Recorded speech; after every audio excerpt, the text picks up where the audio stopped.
The title of this book is called Cleanse to Purity, Learning to Create a Pure Heart by Joe Ritigliano and illustrated by Joe Ritigliano and Gary Balzano.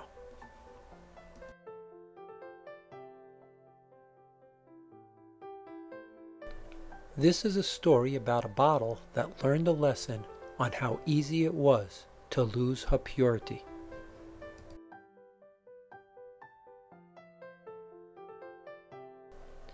In a small village far off in the distant valley lived a Bottlemaker. He would create bottles of many different shapes and sizes, each for a specific purpose.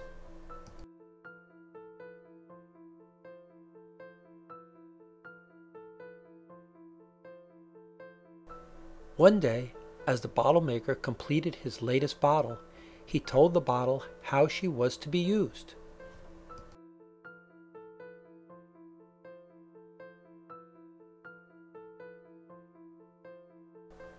The bottle was to bring pure mountain water to the people of the village.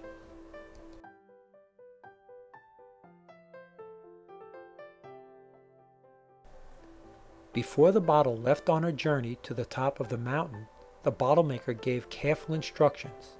He said, "Make sure you always keep your cap on. Only remove it when it is necessary. This will keep you pure as well as the water that you will bring from the mountaintop."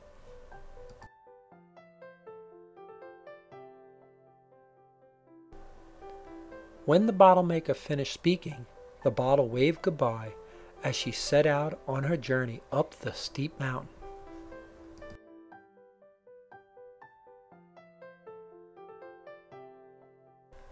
After traveling for a long time, the bottle finally reached the top.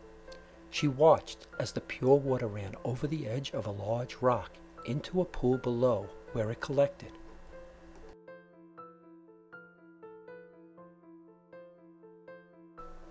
The bottle removed her cap and began to fill up with the falling water. Soon the bottle was full and she replaced her cap, making sure the water would stay pure inside her.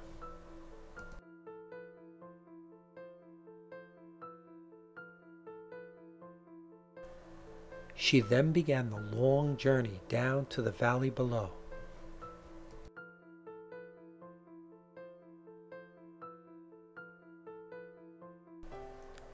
After traveling for a while and feeling the heat of the afternoon sun, the bottle decided to stop and rest.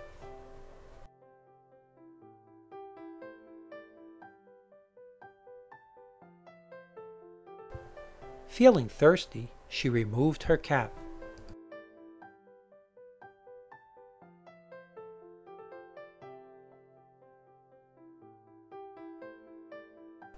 And had a drink.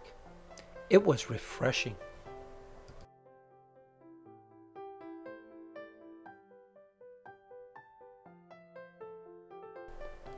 When she felt rested, she began again on her journey.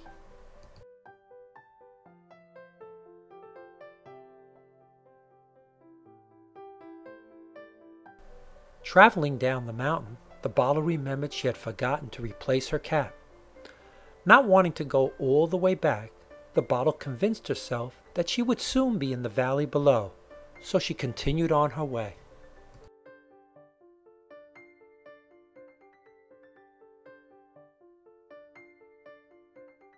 Suddenly, a gust of wind blew on some nearby trees, causing some twigs and leaves to break loose and fall.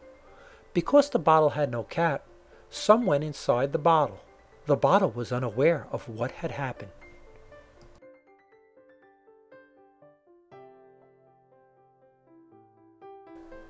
Continuing on her way down the mountain, the bottle passed by a tree where some young birds were beginning to flap their wings.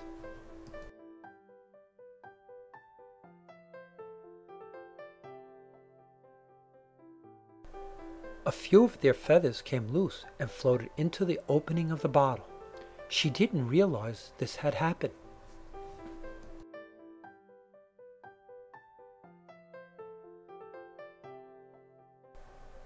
A squirrel that lived on that mountain had made a cozy home in the hollow of a tree. Now the squirrel had been in bed because he had a bad cold. He kept a box of tissues nearby to wipe his runny nose.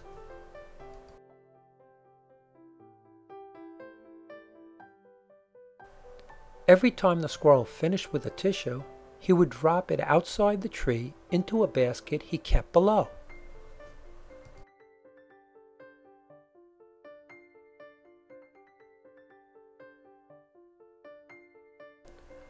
When the bottle was passing by, one of those tissues ended up right inside the bottle.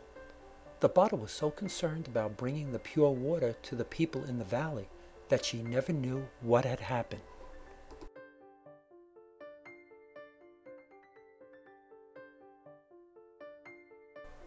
As the bottle entered the village, she couldn't wait to share the pure water that she had brought down from the mountaintop. The bottle held up a sign which let the people know about the pure mountain water that she was offering.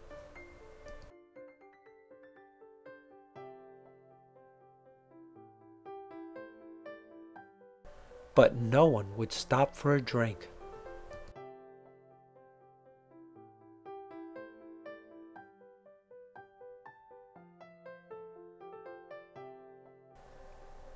After many hours of standing with the sign, the bottle became discouraged.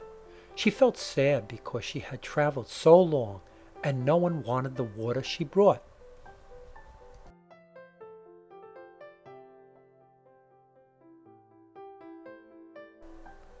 The bottle decided to go back to the Bottlemaker and share with him what had happened. After listening to what the bottle said, the Bottlemaker asked the bottle where her cap was.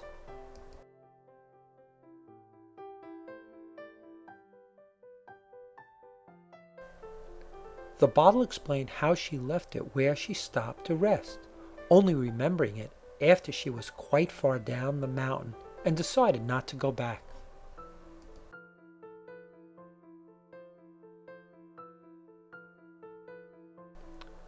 The Bottlemaker explained that because she had no cap, the people knew anything could get inside her. Then the Bottlemaker picked up the bottle and emptied her out.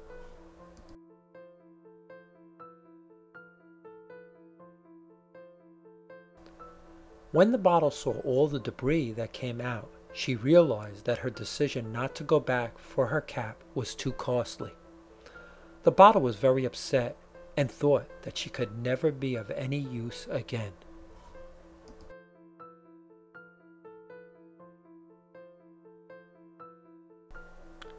The Bottlemaker knew what the bottle was thinking, so he lifted her up and brought her over to the sink, and with a brush and soap he made her clean again.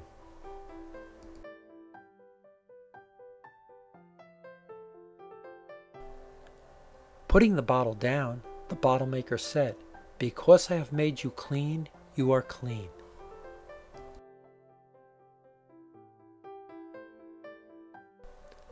Now go and do what I have made you to do.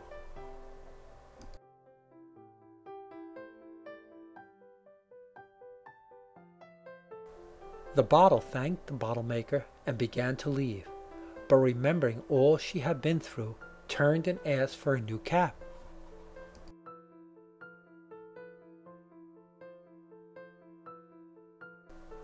The Bottlemaker was glad to give her another cap and said, "Now I know you learned a valuable lesson."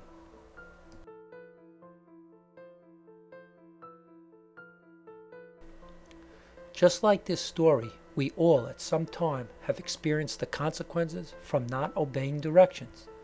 But like the bottle, if we return to our Maker, we can experience a cleansing that is beyond our understanding. Why not begin right now by admitting your stubbornness of heart and start to serve your Maker one day at a time? He will be pleased. Finally, brothers, whatever is true, whatever is noble, whatever is right, whatever is pure, whatever is lovely, whatever is admirable, if anything is excellent or praiseworthy, think about such things. Philippians 4, verse 8.